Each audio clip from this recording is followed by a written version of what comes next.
Hello and welcome back, everybody. This is Fiscal Rascal of Rascal Caps. Got a website that's going to be coming up very soon, and it's going to have some of these items on there as well as upcoming sales and other tips and tricks, so I want to check that out once it's live. In this video here, we're going to be talking about all the different tools of the trade, really, and some of the tips and tricks that I've picked up along the way that I'm going to be sharing with you now. All right, first and foremost, safety guy. I want to make sure that, and hopefully you are as well, safety guy or girl, lady, woman, whatever. And so we'll be talking about some of those items because you don't want to skimp out on these. These are nasty chemicals, so you don't want to get them, in your body. Like if you're breathing them in when they're in a vapor form, and then you're going to have plastic solidifying in your lungs, that's not a good thing. So first and foremost, just safety goggles. Any ones will do, just as long as it can prevent some of the splashback going into your eyes. Pretty self-explanatory. This one here is for breathing, so make sure that you have a respirator. And these right here are 2 filters. They're pretty heavy duty. These are meant for things like this, the plastics that we're going to be mixing right now. The idea behind it is because these are organic vapors, these are going to be more heavy duty. They're going to make sure that nothing gets past there. If you use something like a painter's mask or just one of the doctor's ones to prevent a flu, then that's still going to have those tiny little vapors pass by that barrier and still get into your lungs. So that's not going to work. So don't cheap out on this. This ends up being something like 30 to 40 bucks, but it's worth it because you'll be paying a lot more in medical bills later if you don't. Right, so other than the goggles respirator, this one is optional, ear protection for this. I like putting these in because when I'm using the pressure pot and I need to release all the pressure from there, I can either do a slow leak and it takes a couple minutes for it to all exit the chamber, or I can put these on and then turn it on full blast and it hisses out in about 10 seconds, but it's very loud when you do that because it's going through a very tiny nozzle. So I like having these only for releasing the pressure from the pressure pot. All right. Oh, yes, also gloves. Make sure that you use Nitrile gloves and find out what your size is. You can buy them in bulk, and it's a lot cheaper that way. I think that's about it for the safety. So moving on to some of the other tools and things that have really helped out along the way. One of which is this strap wrench right here. This is probably a surprise for some people, but over time, as you're using the different resins and then putting the cap on, taking it off, putting it on, taking it off again, and you have to shake it up in between each time, what will happen is some of the liquid will get onto the top, and you'll get something like this, where you'll have a whole bunch when you're getting towards the end of the bottle, and you've been doing that a lot, and then some of that will seep out. And I haven't figured out a way to prevent this because it gets into the lid and then eventually it's going to do that. Maybe you could try wiping it down each time, but I don't want to introduce new contaminants. So for something like this, you have a little bit of the part A. The part A reacts with the air and then it solidifies in there. So I've got a sealed unit right now. I won't be able to twist this off with my hands. So that's where the strap wrench comes in because you can just put it on like this and then you give it a little twist and then it'll pop right off. Right, let's see. Other than that, we have some of the other tools that I'll end up using. Some of these are synth related, so if you're lucky enough to have one or you can find one, that's great, but apparently they're sold out right now, so not then you don't. So right here, one of the things that might happen sometimes is when you put these pieces together and then you'll have this all connected and then you have your cap on top, this will get stuck. So maybe it's because you haven't used a mold release on there, or maybe it was because the portions weren't mixed right, or this had a lot of other little bits and pieces around there, or if it wrapped around. But for whatever reason, you can use a couple different tools to break this out. My first and most preferred method for this is to use an Allen wrench. You find one that's the appropriate size, and you put it through here, and it'll go like this, right here, and then go and pull until it snaps out. And then you can usually remove the cap pretty easily.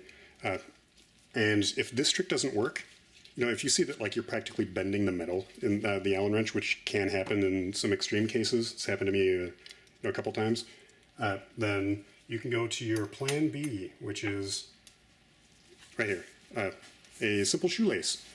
All you do with that is do the same thing. You loop that through here, and then after that goes through, you have it here like that. You wrap around with your hands and you pull, and then it's going to make a little snapping noise as it pulls out from the other side, and then you'll be able to remove your cap that way.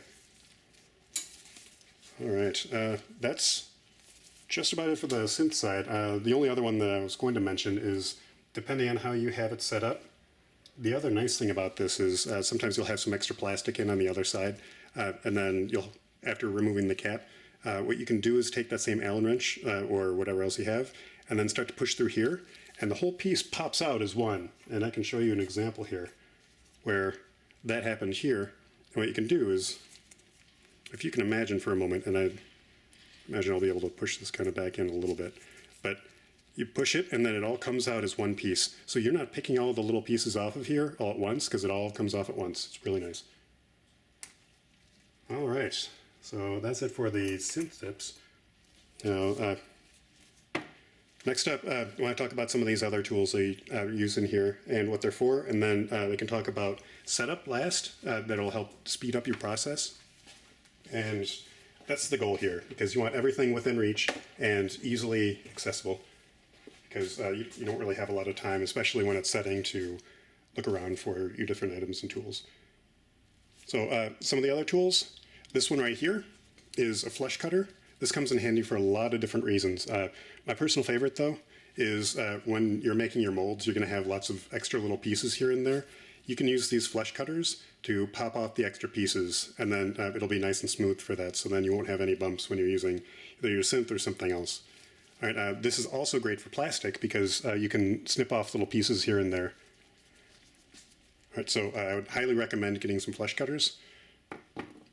And let's see, Sharpie, I'm going to explain that in a little bit.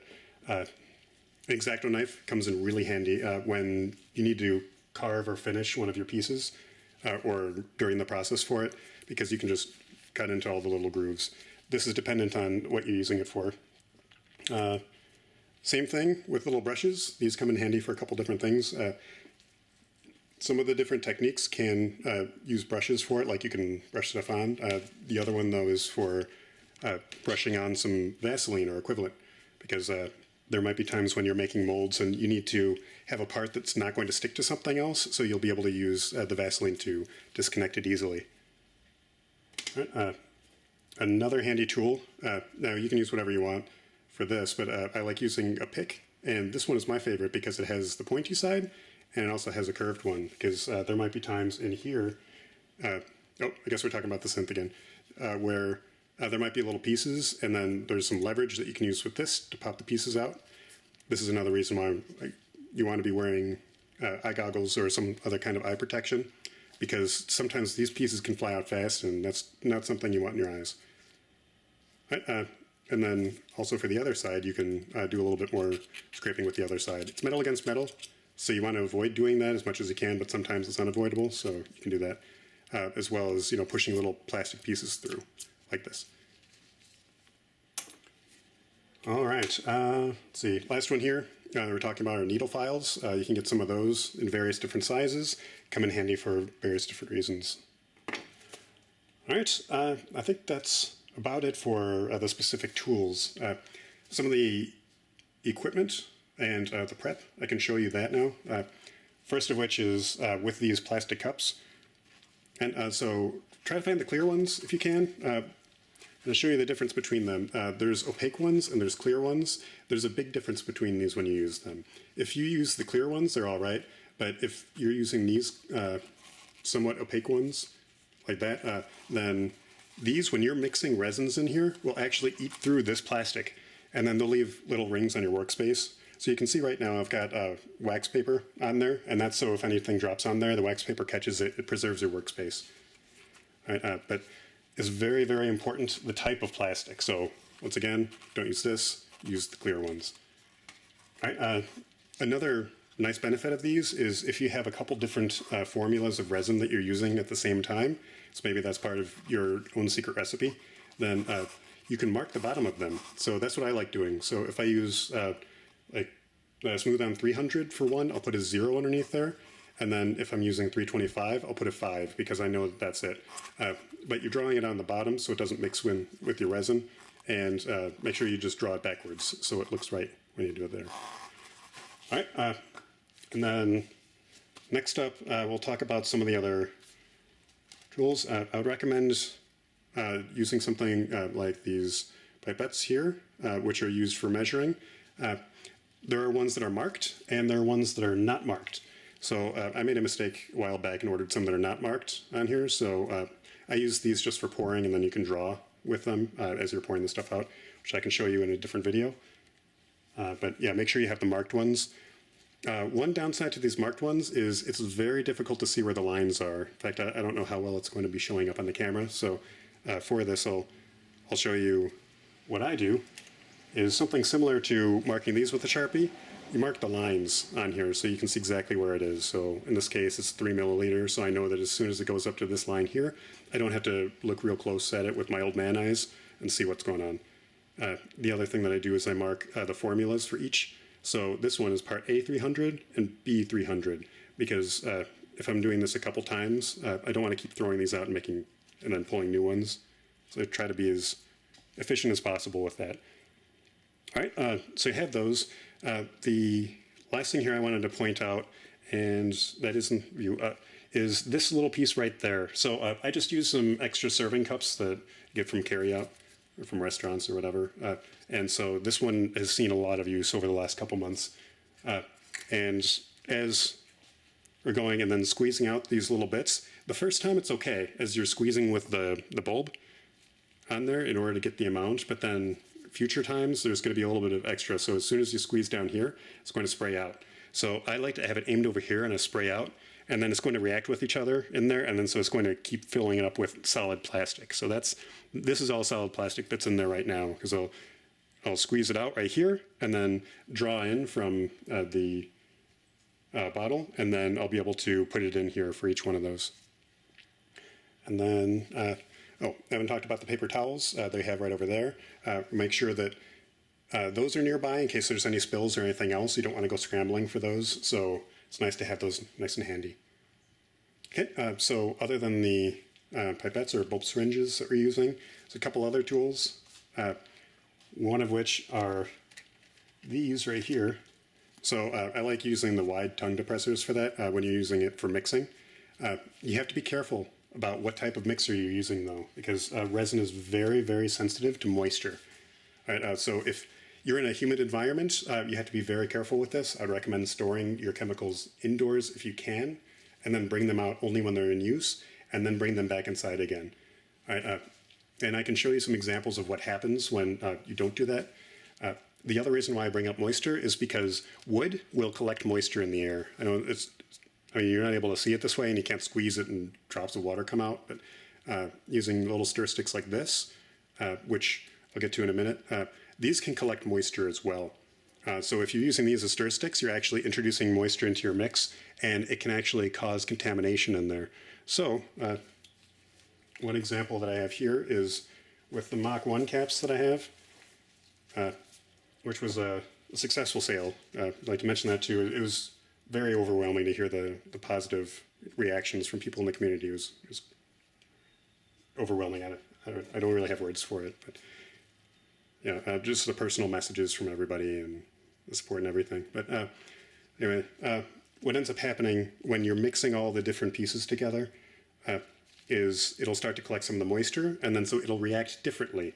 So you get these funky effects where what you want to see is something like this here, where this was an unreleased jade green color, which I don't know how well that's going to show up in the camera, but you can see in there with that. You don't want to have any kind of contaminants in there. So that's one where, this is one that I would not sell as well. I want to show you that real quick too, because sometimes you can get bubbles in there, as you can see right there. So you have to be careful with how you do the pours, because you don't want to trap bubbles. At any rate, what happens if you don't mix properly is you'll get these strange little things here. Like this is the normal side. Like this is how it should look right here. But if you look on the other side, it's a Mike Tyson tattoo face. So yeah, if you look closely there, you can see that. Like there's really bizarre swirls. I didn't intend for that to happen. It's like, well, that's kind of weird, and that's something that I'd want to include as a sellable item, but something that if you can, you can't really control it. All right, so that's why you want to be careful with moisture. Let's see. Oh, so the way that I combat that is it depends on what I'm doing. If I'm mixing the silicone for that in order to make these molds like this, then it's not as big of a deal because I don't really care if there's other different swirls in there. It has yet to affect one of the molds, and I've made probably 40 or 50 molds by now. The other consideration, though, is if you are mixing it, you can use something else, which I actually found online and started to use these recently. So these are little stir sticks. They're meant for cocktails, but they're totally plastic. You can find stir sticks that people will sell like 10 for $10 or something ridiculous like that. But you can use these, like a 48 pack was, I think, a couple bucks at the store. And these are reusable as well, which is really nice. So I can show you what ends up happening. So I usually switch between the 4 different sides of this. It'll start collecting and then solidifying on here. I don't know if this is going to show up, but I can use each side of that and then keep mixing up with these because it's hard plastic. There's nothing else on there, so you're not introducing new contaminants in there after this is solidified. So this is a nice way to save some money because this is a 48 pack, which is practically a lifetime supply if you use a technique like this. All right, I think that might be about all the different items that we have here. Yeah, okay. So, yeah, hopefully you've all found this very useful. Oh, no, sorry, I lied. There's one more. Use a brush of some kind. This comes in really handy for a lot of different things because sometimes you can have little pieces of dust or something that'll get on here. You don't want anything on there. You can use them, either on your synth or like on your plastic piece or anywhere else, but you're brushing off those little pieces here and there in order to keep it clean. Right, and then this is one where it has a harder brush side and it also has a softer brush side that's longer, so it can get into more of the little nooks and crannies. So this comes in really handy. This is one that came with an electric razor. If you have one of those around, then it's great. If not, then maybe you can just find a toothbrush or something else that works for you. All right, so I think this is it for the Tools of the Trade and Tips and Tricks episode. So if you have any other questions, feel free to comment. Otherwise, I hope you've enjoyed the video. Once again, my name is Fiscal Rascal of Rascal Caps, and we'll see you next time.